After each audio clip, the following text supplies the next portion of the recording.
The King of Podcasts Radio Network proudly presents the Broadcasters Podcast. Here is the King of Podcasts.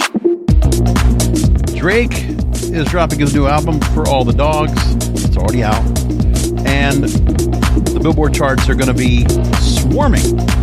Most likely a repeat performance of Certified Lover Boy from September of 2021 when that album came out. And 9 of the top 10 songs on that week's Billboard Hot 100. And that was the week ending September 18th, 2021. That week, Drake had a feature with Jay-Z, Love All, TSU, Poppy's Home, In the Bible, which featured Lil Durk and Giveon, Knife Talk, featuring 21 Savage and Project Pat, Champagne Poetry, Fair Trade, featuring Travis Scott, Girls Want Girls, featuring Lil Baby, and Way Too Sexy, Drake featuring Future and Young Thug, and Only Stay by the Kid Laroi and Justin Bieber topped that chart that week.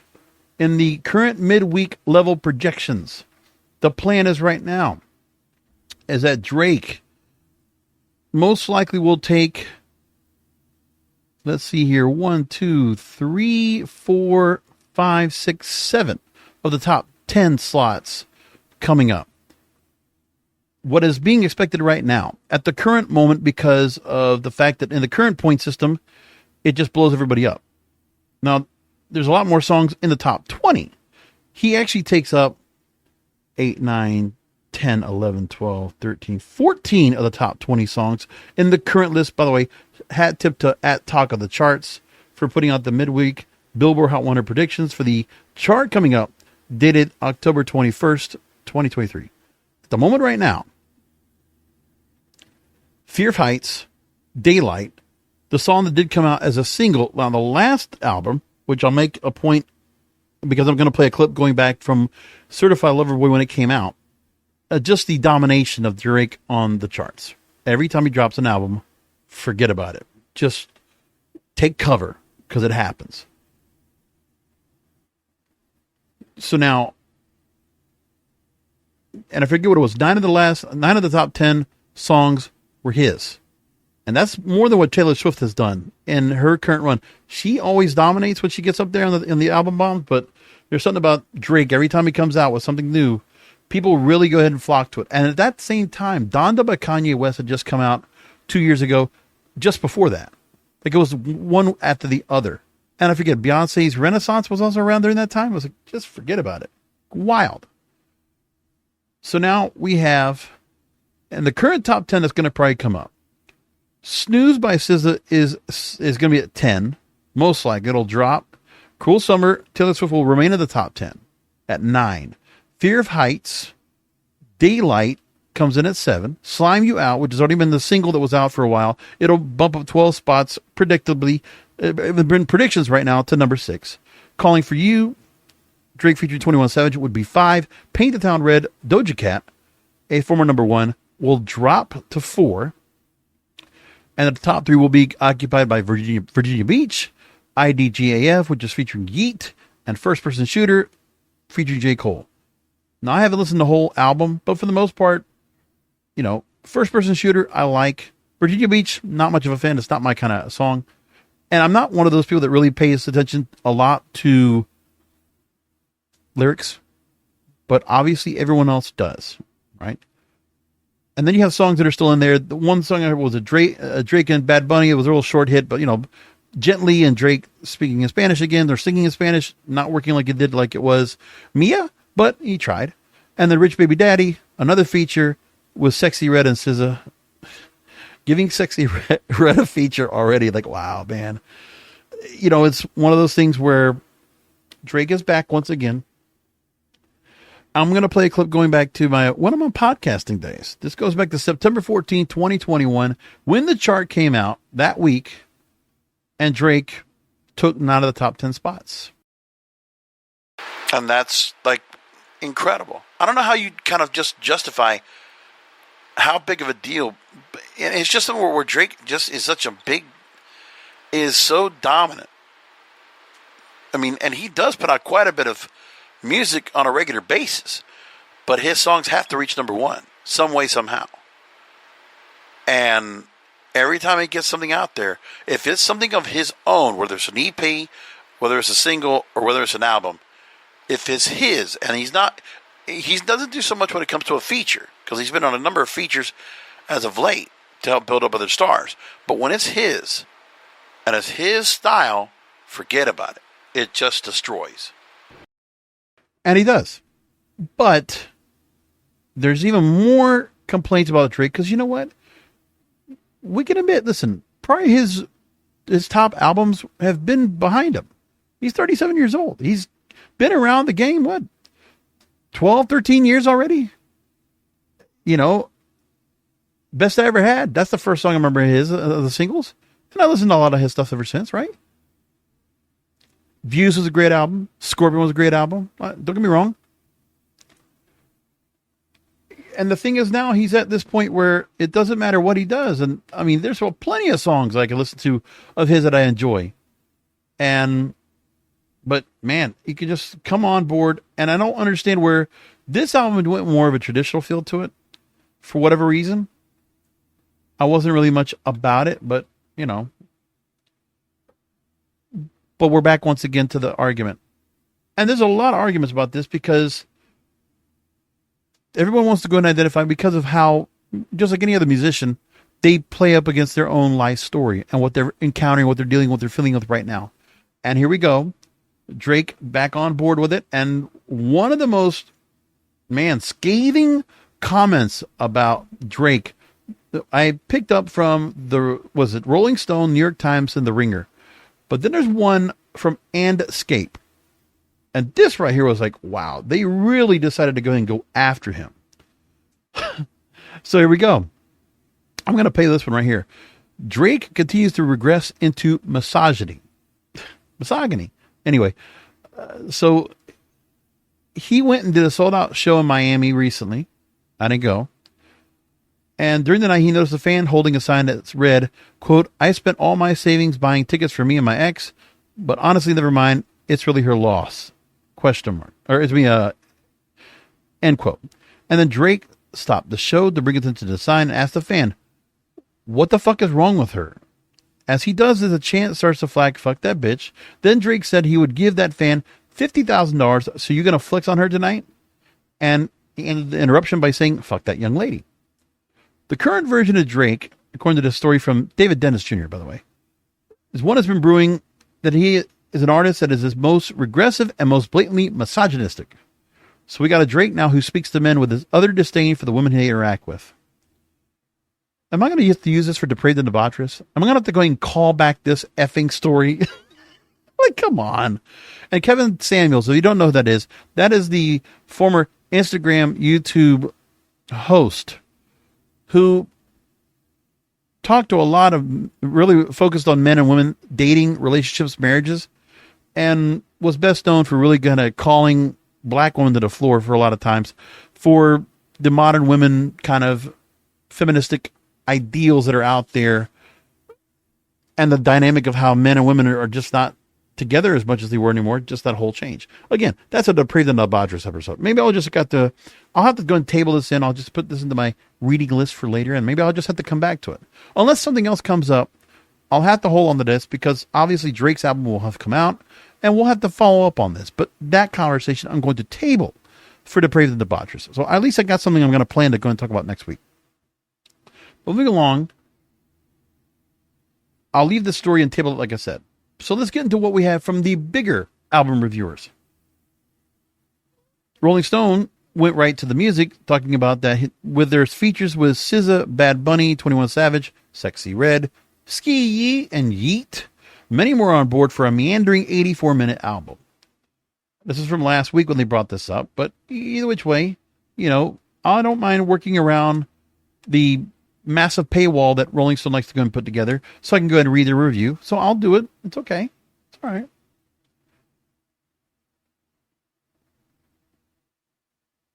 It's been 14 years since Drake broke through with his So Far Gone mixtape.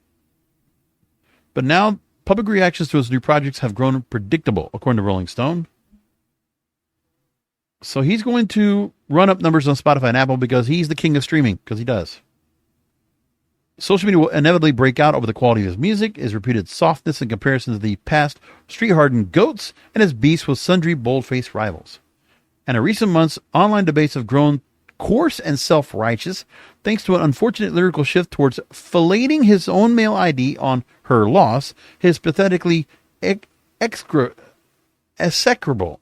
Wow, I don't know that word. That's a Scrabble word. Collaboration with the 21 Savage from last year. Some of the stuff they say on here, really, they're calling him the 36-year-old superstars Peter Pan-like immaturity. Wow. He has the song Daylight, and the lyrics, it says, I'm trying to fuck all the bitches that look at my ex. Invites his 5-year-old son Adonis to drop a verse at the track's end. First-person shooter, not only thoroughly outclassed by J. Cole, he also raps, man, I pack them in these phones like some sardines, and they send me naked pictures. It's the small things. It's one of several desultory lyrics where he discusses women like he's stocking a meat freezer. Maybe he's just kind of just talking to the voice of the disenfranchised men out there. You know, the misogynies, right? The misogynistics, right? Could be that. I really don't got an idea of the target audience. I mean, yeah, women are listening because they're also going to listen to what Derek's saying. And the relationship, the stigma that goes along with him before. But yeah, he is changing with his times. And he's not done the best when it comes to going along with with music he has on and like his own relationships and stuff like that, you know. He is, like honestly a lightning rod for a lot of shit, but he doesn't care. He's so big it doesn't matter. He's like in the Kanye West level or higher than that. In this current generation, listen, we don't have any stars like him. And one of the things I keep looking at more and more is that the stars that we care about, that, these music stars, these pop stars, these music superstars, when you see them coming back out with albums, remember, they all started when there was still pre-streaming. When you still had to download, but it might have been in the days of digital, but we didn't have streaming yet. Pre-Spotify, pre-iTunes. To where iTunes, you could just go ahead and stream everything you want, aside from getting the downloads. You still had to buy units to listen to their music, and it wasn't necessarily, and radio still was applicable. Now, no. After what, 2012, 2013? No, not even anymore. So you got. And so in the music, there's evidence of a good album somewhere. So Rolling Stone will give some points. I mean, even Joe Budden, who we got to talk about that in a little bit. Joe Budden, from a rapper, wasn't that much of a rapper, but he's definitely made his name in podcasting. And him and Drake decided to go ahead and have words with each other. We'll talk about that in a few minutes. So in here, it's reflective of his catalog post views, often appears to be ticking boxes. He has knuckleheaded turn-up ragers like Daylight, Panties to the Side, melodic slow jams, BBL Love. Called a song BBL Love. Damn. And the playlist curator, he nods towards Latin trap with Gently, a buoyant collaboration with Bad Bunny, which, yeah. And I will say this too, Drake sometimes with some of the lyrics, the feature artist does do better. Like Bad Bunny does give a better verse than Drake does, but, come on. And then J. Cole does have a better, J. Cole has a better verse than First Person Shooter, yes. I will admit that. Then they bring up Rich Baby Daddy, where he tries to platform Sexy Red like he once did with City Girls and In My Feelings. And SZA also appears on the track. And then there's also an engagingly honey-sounded built around a sample of Florence and the Machine sped up to resemble 90s Atlanta bass. And it will probably perform well on iHeart radio stations everywhere. I haven't listened to the song yet. But of course, I can't play it on here because if I did, I would obviously get, this show would not get put on YouTube. It would just get dropped. It would just get banned. So they bring up the point that Drake's guests outwork him, whether it's J. Cole, Party Next Door, On Members Only, or SZA and Slime You Out. And even Tizo Touchdown, who's no tie dollar sign, croons with more vivid emotion on 7969. Now, Drake has done very well with getting other talent and giving them a spot and getting them a chance to shine. You know, he's stepped in for the likes of Kendrick Lamar when they were friends, with Buried Alive Interlude, Sampha with 4422, and Yebba with Yebba's Heartbreak. So the question is being asked, is Drake exhausted of being Drake? And he talked about, and there's already been an announcement that he's going to focus on his health. He needs to take a break. A lot of stomach problems. It's quote, he says, also, I have a lot of other things I would love to focus on. So they talk about, amidst increasingly uneven work, there's one constant, an album closing number where he funnels all his pride and anxieties into a long, hookless moment of clarity. So the remorse from Certified Lover Boy offers fleeting evidence that the boy is still out there, somewhere in the spermy spectacle.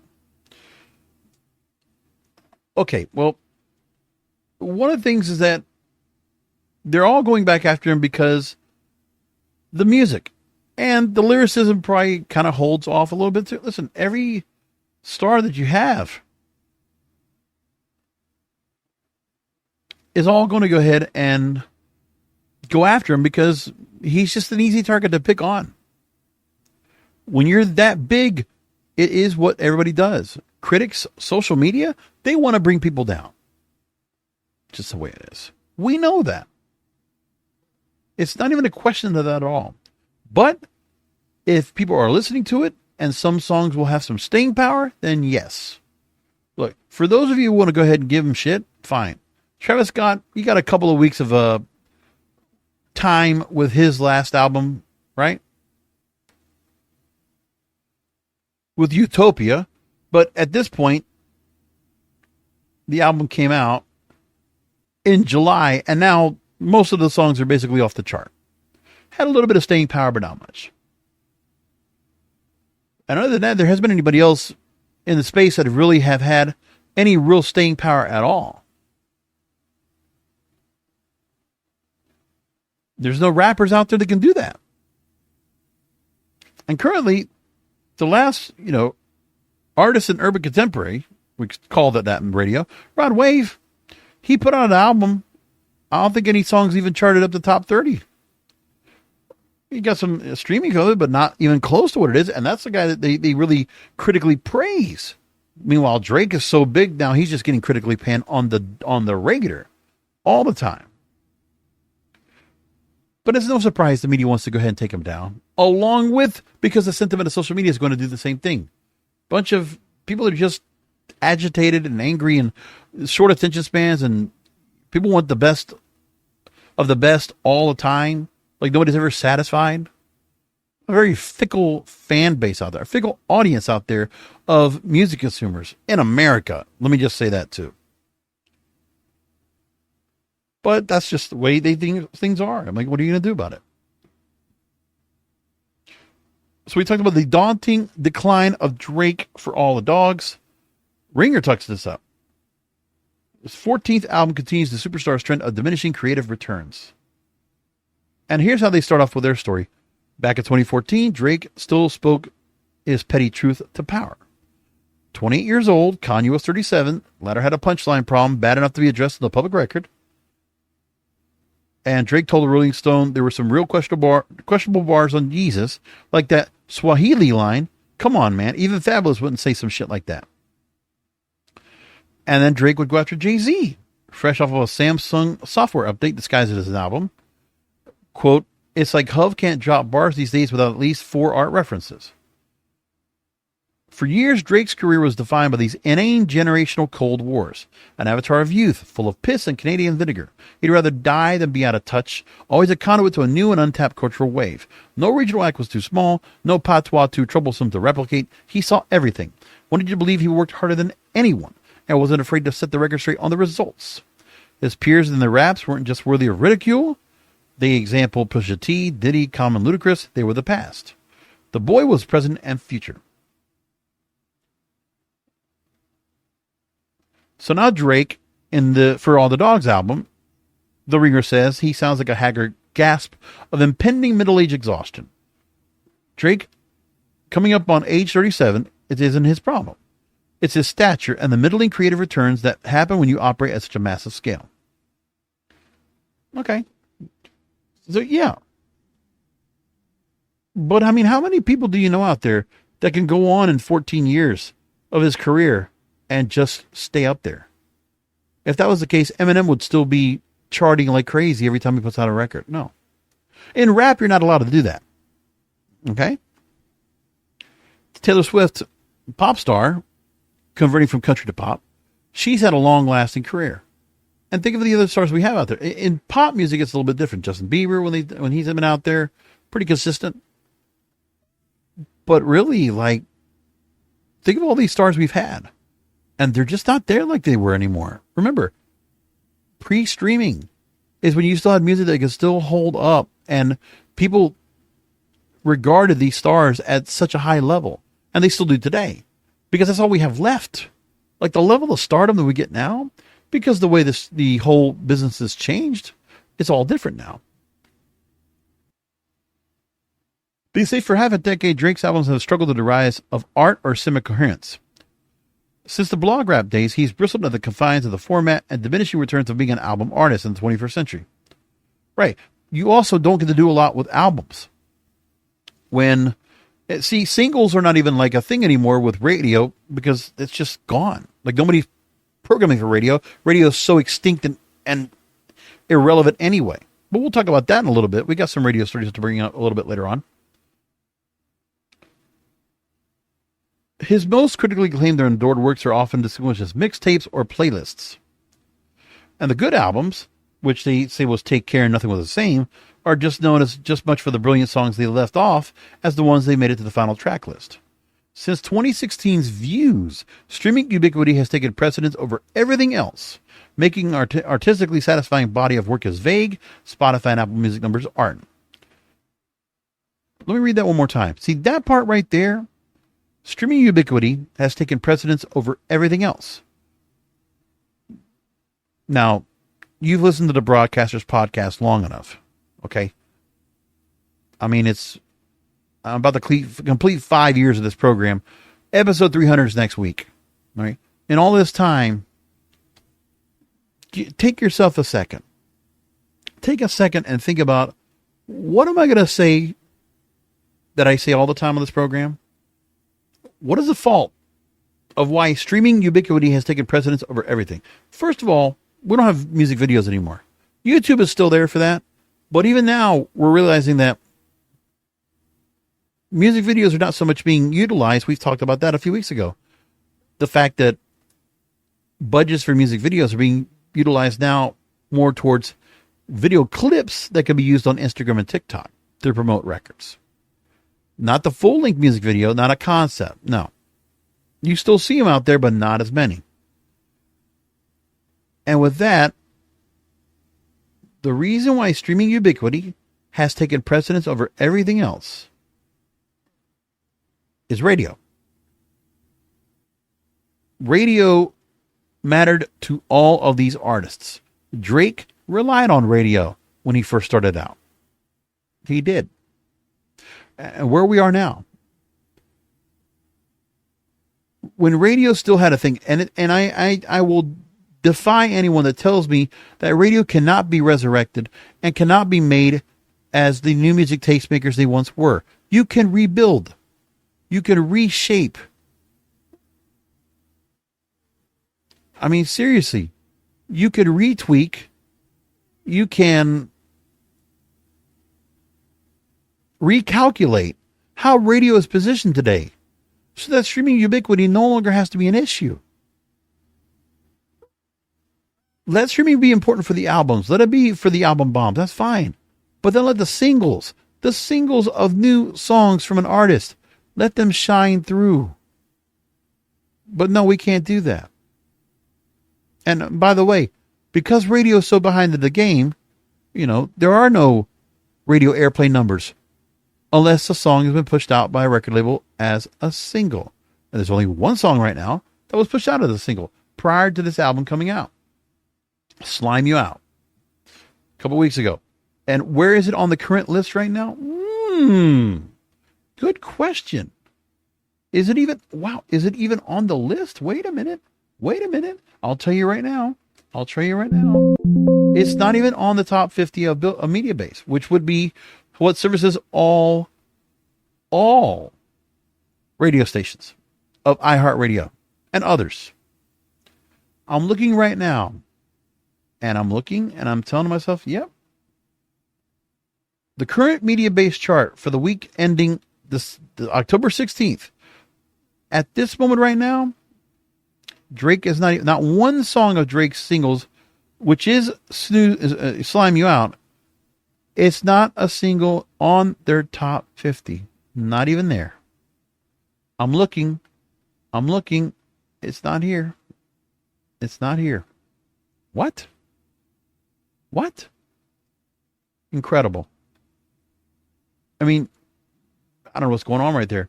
Is it in a different chart, maybe? I don't know. But change for everybody else.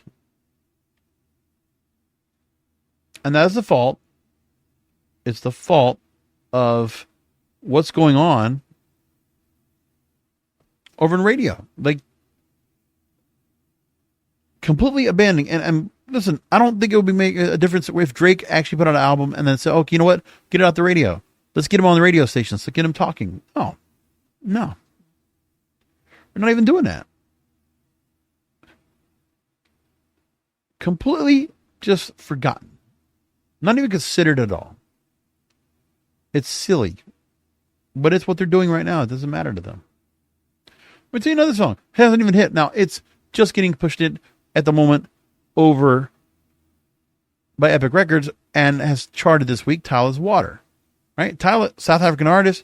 That song is destined to be a number one song. At least top 5. And so her song, if I'm right, is not even on here either. But I could go on with that for a little while and make comments about it. Sure. It looks like Summer Vibes has made it up there. No, but Water's not up there. You know what? These people are just out of their minds. They just don't get it. And if I look at urban charts for Media Base, nothing. Nothing could Drake on this chart out of their top 50. Oh no, it's number 50. We're incredible. Number 50. That's disappointing. Now, keep this in mind, too. If there was more of an importance of radio, and for songs to have the kind of staying power, the kind of, to handle the repetition, the constant rotation of spins that a radio station makes, that's the real test of songs that really stand the test of time and will actually not be disposable like most music is right now. Because a lot of music we hear now is disposable. Like, I can listen to songs right now on a playlist and, you know what? Maybe 3-4 months, and I've only heard it about maybe, 20, 30 times maybe in that whole period? 14, 15 weeks? I'll drop it. And maybe I'll throw it into another playlist, or I'll just not even go back to it. Remember the regional Mexican music we had about 4 months ago? Remember when I made a whole story about Peso Pluma about that? And all the artists that came out of that? With Grupo Frontera, with, Fuerza Regida, and you think about all the artists that decided to go and work alongside the regional Mexican artists, that all went and faded. Did radio even do anything about that? Did the regional Mexican stations, did they support the corridos? No, not at all. Radio has allowed streaming ubiquity to take precedence over everything else. Everything. And by the way, Spotify and Apple, they only pay so much. And TikTok or Instagram only pay so much. And YouTube only pay so much. Radio actually sells albums. Radio actually gets you money because the royalties you have to pay, that radio has to go and pay, is going to be more for actual spins. But no, they're not even thinking about that. The Ringer continues here. For all the dogs, unifying characteristic is Drake. There's no narrative, conceptual, or sonic through line. Drake said it would be a promise that For All the Dogs will be a return to the old Drake. But the album unfolds, they say, like it was made by an artist unsure of what had made him unique in the first place.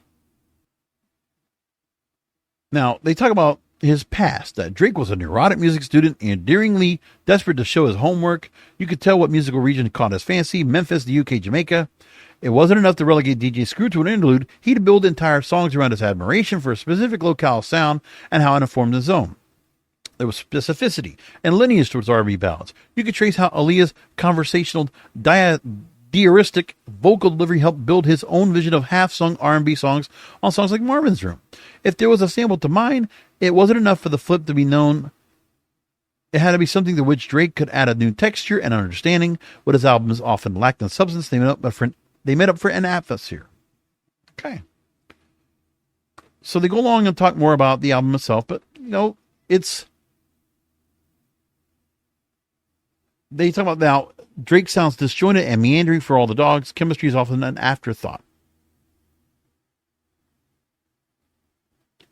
At his peak, there was a symbiotic relationship between Drake's primary collaborators, Lil Wayne, Party Next Door, Rick Ross, Rihanna.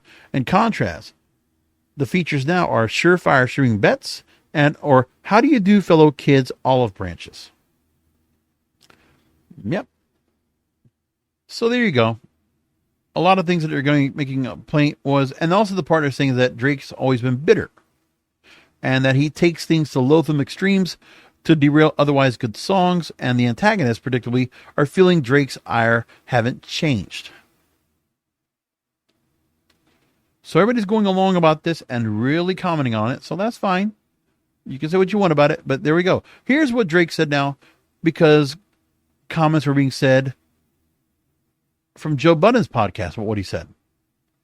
So last Saturday, Joe Budden mercilessly roasted For All the Dogs, and those viral moments showcased Joe's flair for saying the quiet part in the most incendiary and hyperbolic terms. He said 3 things. You are 36. Your birthday's in 20 days. I Googled that too. You're going to be 37 years old. Stop fucking these 25-year-olds. I don't give a fuck about you and Kai Cenat. Go find some ends your fucking age.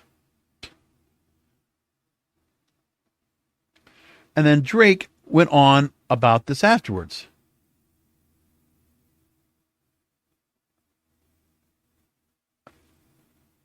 And did a blog-length response about what he said. And Drake didn't hold back either.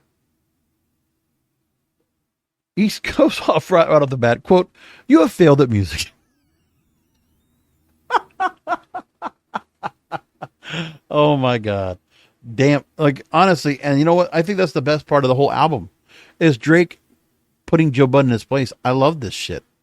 Anyway, he goes on and says, "You left it behind to do what you were doing in this clip because this is what actually pays your bills. For any artist watching this, just remember you are watching a failure." Give their opinion on his idea for a recipe for success. A quitter gives their opinion on how to achieve longevity. He goes on to say, you switched careers because the things that pop into your brain had you broke living check to check, and the raps you write had 450 men showing up to your shows in dusty NYC jeans.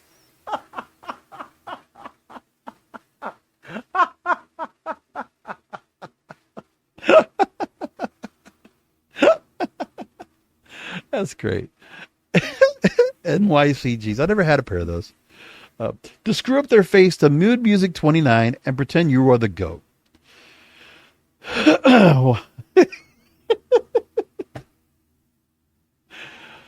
Drake has a sense of humor. He doesn't take shit. It's like another Kanye West complex. You can't help it, man. He goes on and says it gives advice to artists who are doing what they want to do regardless of what people think about them. He calls Joe Budden, quote, the poster child of frustration. Quote, "Please to any artist that's doing what they feel is right, don't let these opinions affect your mindset after the fact. You retired and we never hung up your jersey. We don't even remember your number."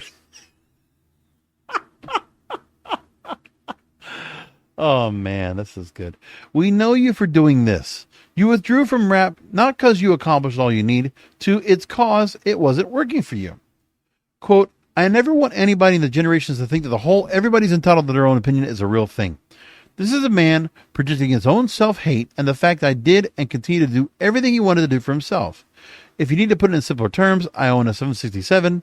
He owns a modest house in a 973 and flies first class on special occasions, end quote. And then Budden has to come back and say, well, you'll grow up sooner or later. Father Time is undefeated. Okay. All right.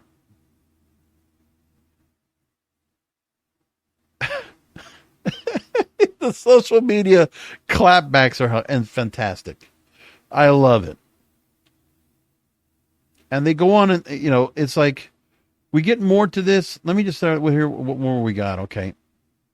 This shit is funny as hell, man. Let me tell you what. So he goes on and he puts out something that says, there's a basketball meme, keep chasing that farewell tour. They don't love you like that. Another one, you thought you was Kobe, with a, crying, laughing emoji. And then one more thing. Imagine listening to Mark Zuckerberg tell the next generation about good verses and turnt beats.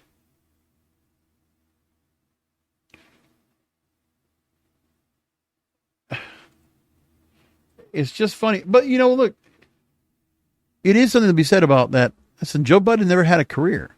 He is on the outside looking in. And listen, some people are pretty good at getting commented on and talking about certain things, and people will obviously get an audience.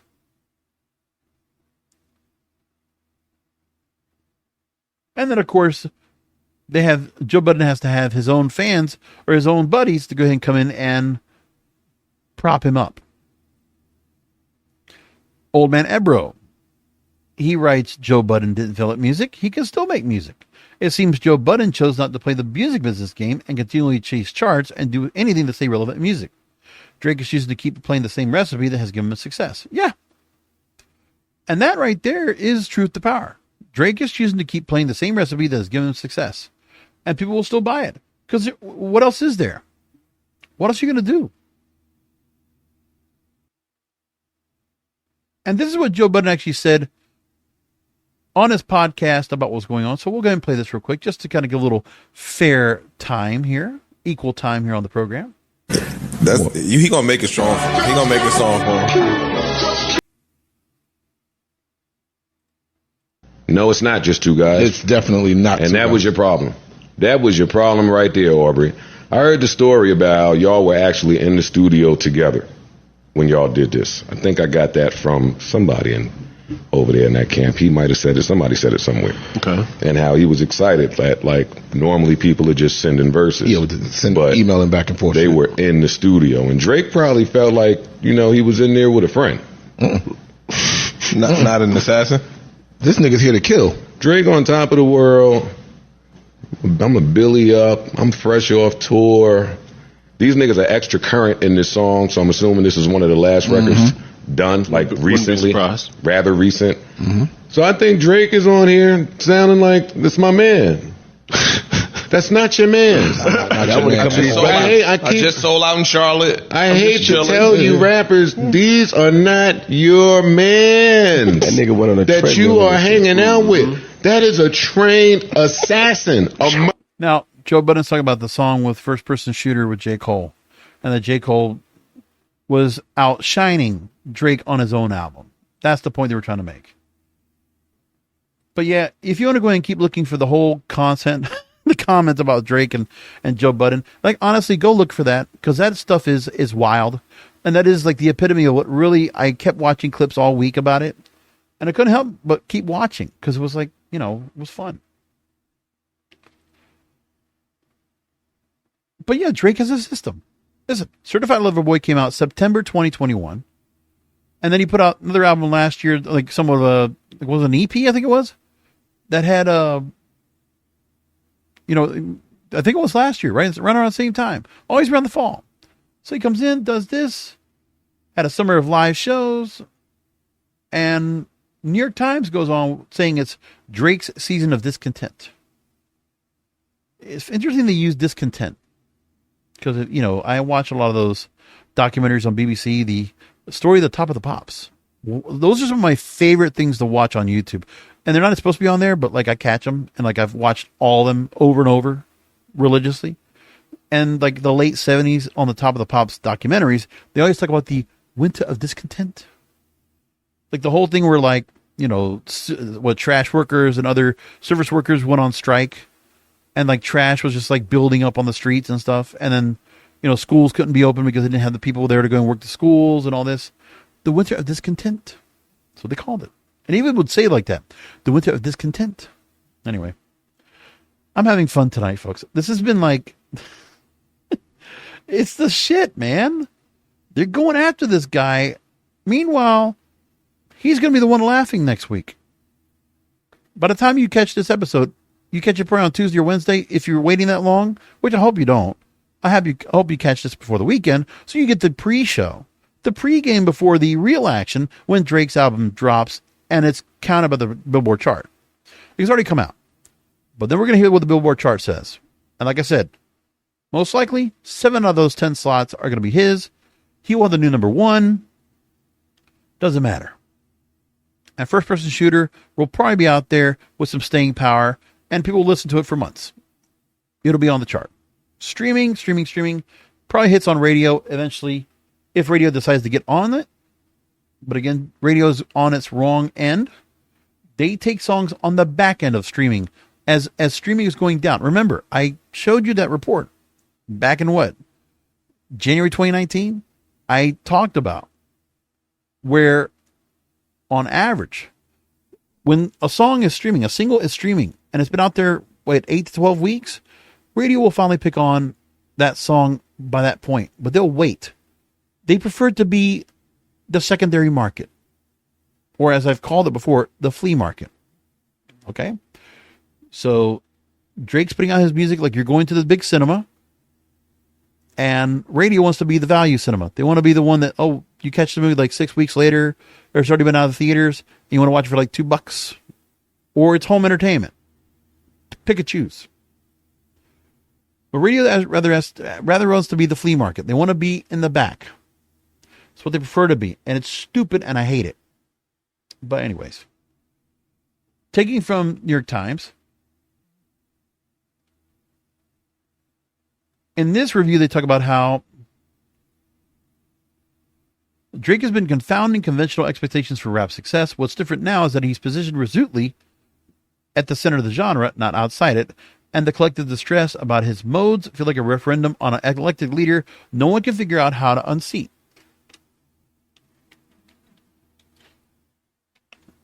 Let's make that point too.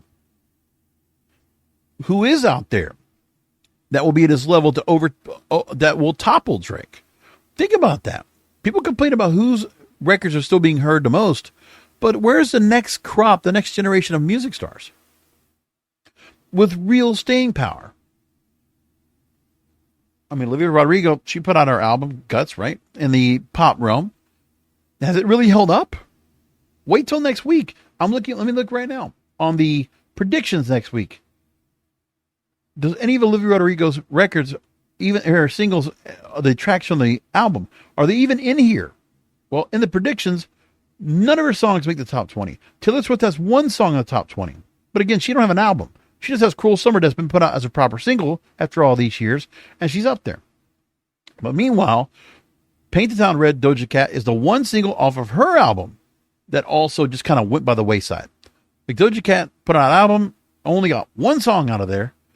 A couple others she put Demons in Agora Hills, and they're not even in the top 20. Paint the Town Red has got a lot of radio play right now, a lot of streaming. That will hold up. Sizz and Snooze, which is an album that's been out for a long time. Yeah, she's doing fine, but that's also a proper single. And after that, country songs.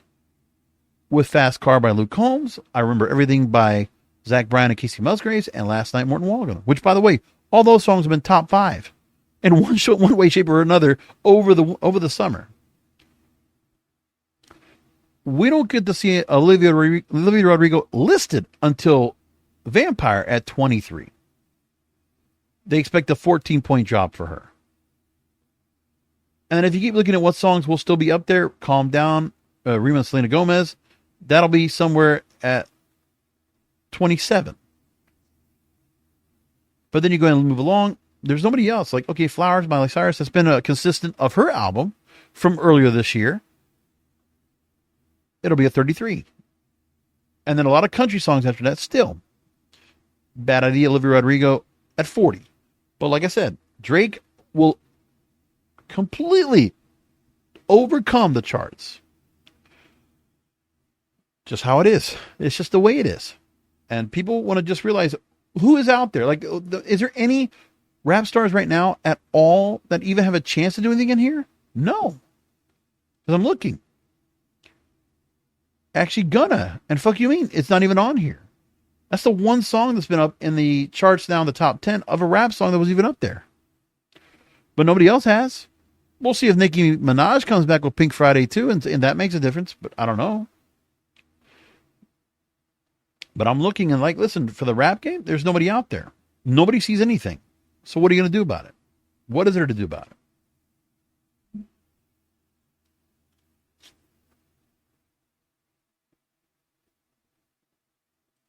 I don't know what to tell you, man. But anyway, back into the review from New York Times. Since the beginning of his career a decade and a half ago, he's been confounding, as we said. And Drake shows in his 8th solo studio album, he's wondering what remains of life at the top. So much so, in fact, he revisits some of his oldest and most familiar tactics. These 23 songs are less generally wounded than the early ones that marked him as a signature figure in hip-hop, as fluent in vulnerability as bombast, but they're scarred nevertheless.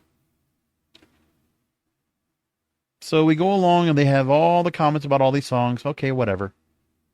I'm going to leave that alone. Not have any more to talk about that. So I got a few more stories to bring up before we wrap up. The latest news out of the writers. I mean, the writer strike is ratified. Let's talk about that first of all. That is done. We can officially say the writers can go back to work. It's been done now. And so I want to bring up a few things when it comes up to that. So we can only talk about that and just say, okay, it's done. We don't have to worry about that anymore.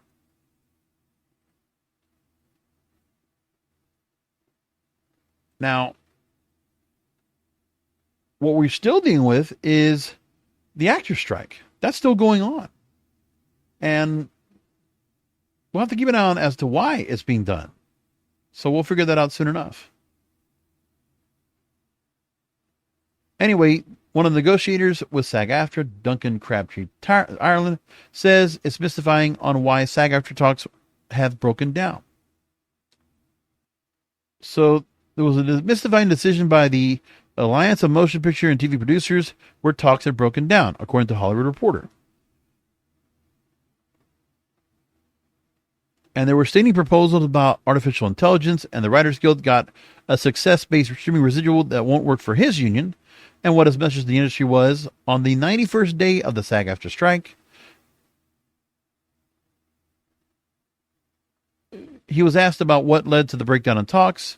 He's not even clear about what it was. He was taken by surprise by the decision to call and cancel scheduled negotiation sessions for Thursday, which is today. And it's a completely wrong-headed decision. No way to move forward without talking. And it took so long for them to get back to the table in the first place. And SAG-AFTRA said in a statement that they offered the studios provided most recently was less valuable than the one they offered before the strike.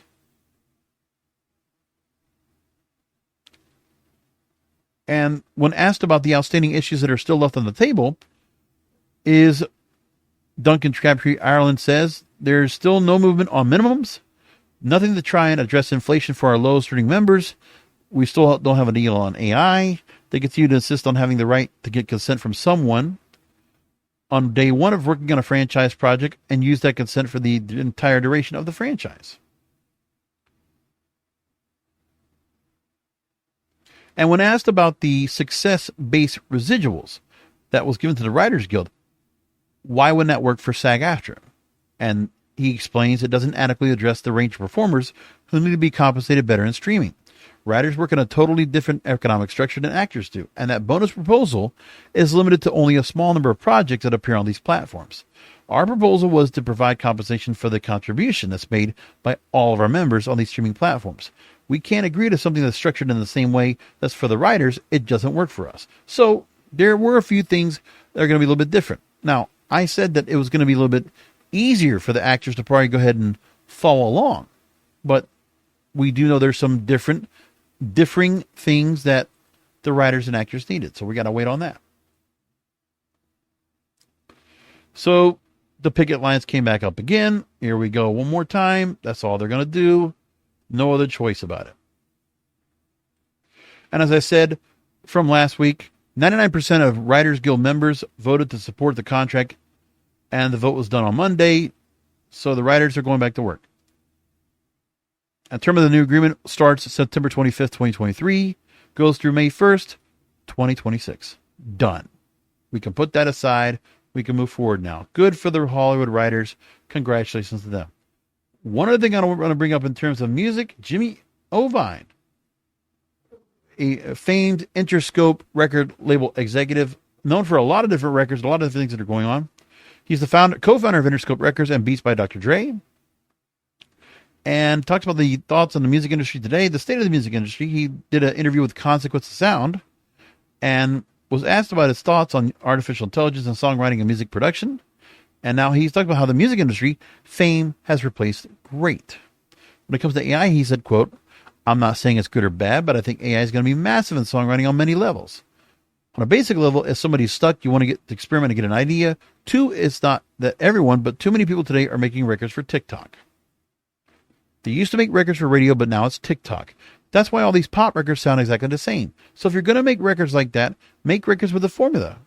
Then you're going to start seeing big hits written and recorded with AI." And he says that specifically they're not going to be great hits, but big hits.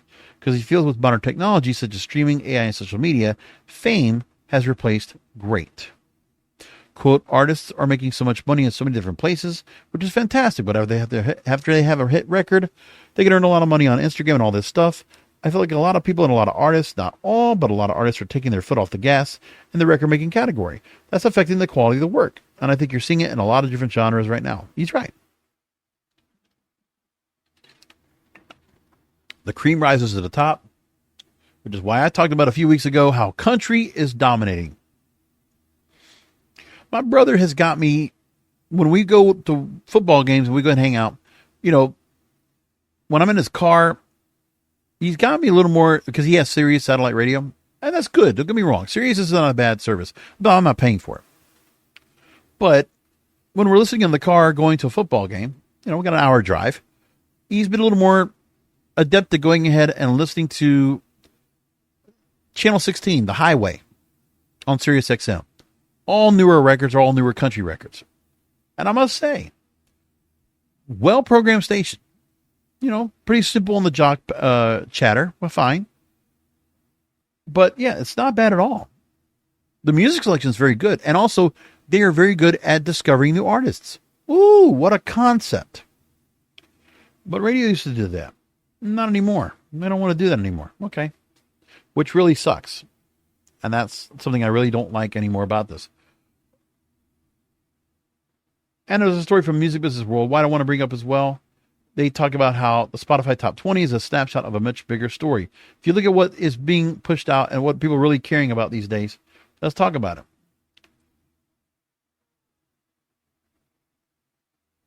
The biggest 20 global tracks on Spotify right now.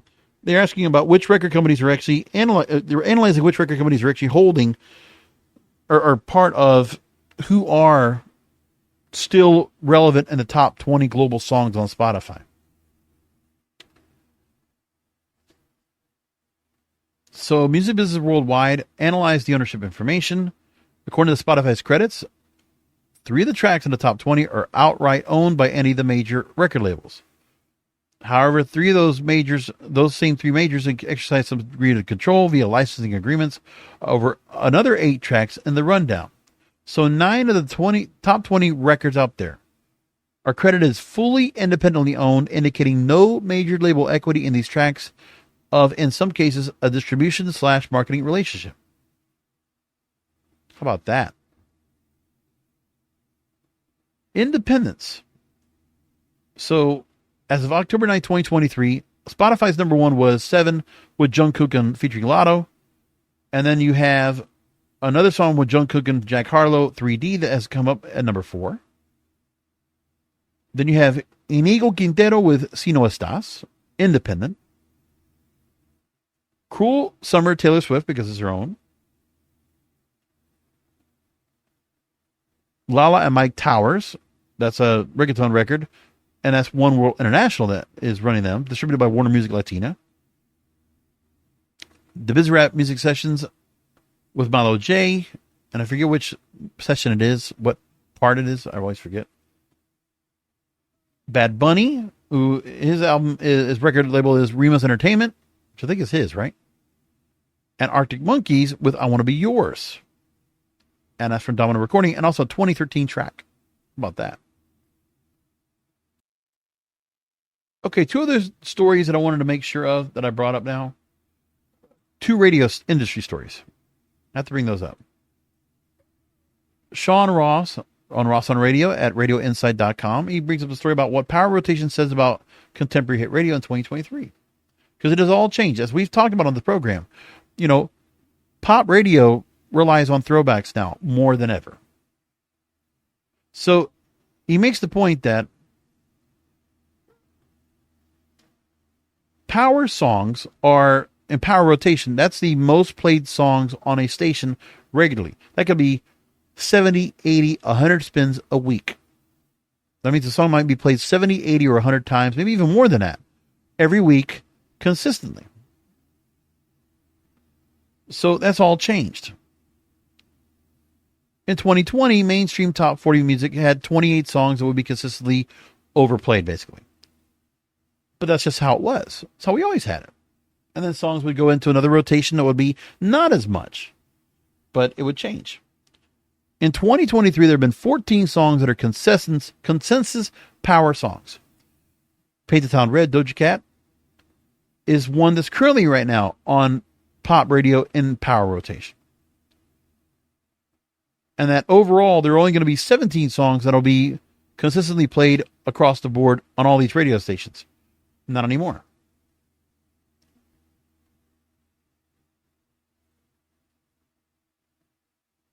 And it's the only song on the top 5 less than 10 weeks old. How about that? The other songs that are in pop radio that are being consistently played right now in power rotation, Rima and Selena Gomez's Calm Down, which was a song of the summer in 2022, 47 weeks on the Media Base chart, but also been 60 weeks or so, or even more than that, on other charts.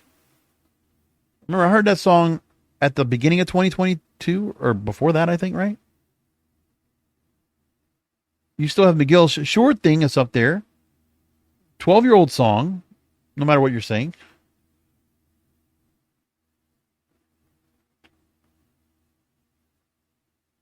And then you go into the stories about the music that's out there. And Sean Ross makes the point that my worldview has been generally that the lack of fresh music that could be in that level of like consistently played, maybe driving the short listening occasions and reduced cultural footprint as much as reflecting it. Top 40 seems slow to acknowledge the Barbie phenomenon. And he was asked if radio is taking full advantage of Olivia Rodrigo's Guts album with a recent power and not one but 2 up-tempo climbers. And they talk about the songs that are currently the most played songs on certain stations. They take a couple, for example.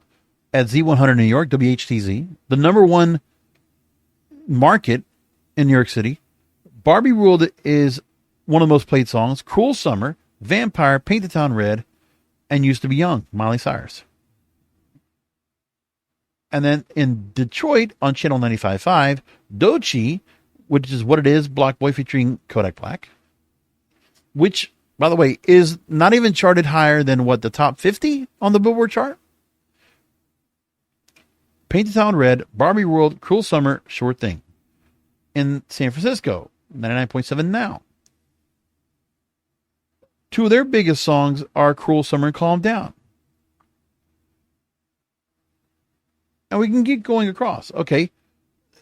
WIXX is an enterprise radio station. They don't necessarily play what all the other pop stations will play. They'll play what's actually really popular. They do a little bit of different. In their list, They don't have any songs that really go into like where they play like 100, 120 times a week. They play more like 50, 60 times a week. So Jelly Roll, Need a Favor. Shine Down, Symptom of Being Human. Fall Out Boy, We Didn't Start the Fire. Luke Combs' Fast Car, Taylor Swift's Cruel Summer are their top 5.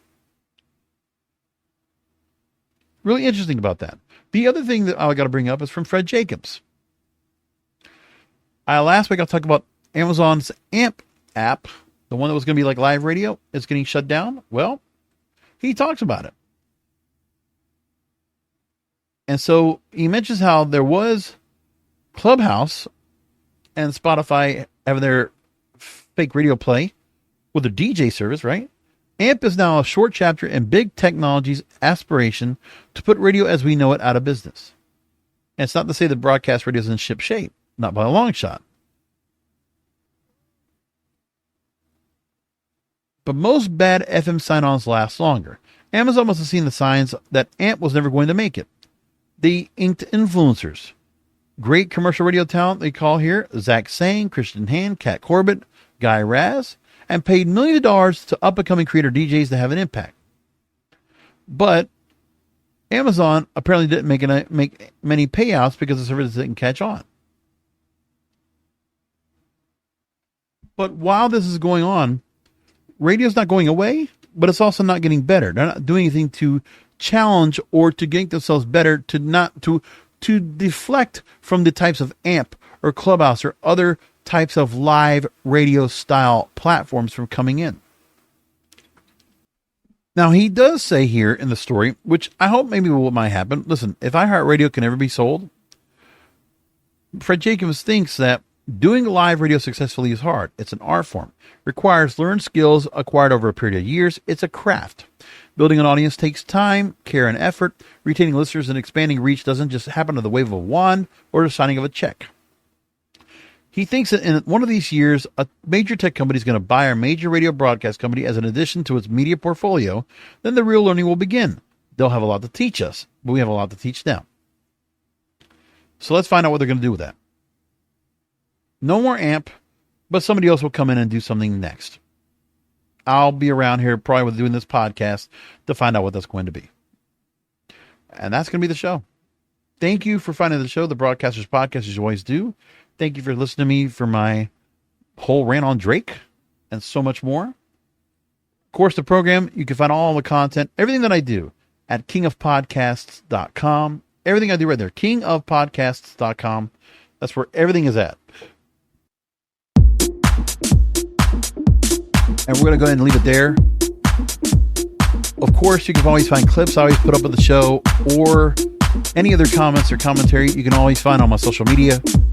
TikTok, Trends, Instagram, Facebook, and so many other places at King of Podcasts. So come back next week for the Broadcasters Podcast. Remember that content is king and the control of your content is in your hands.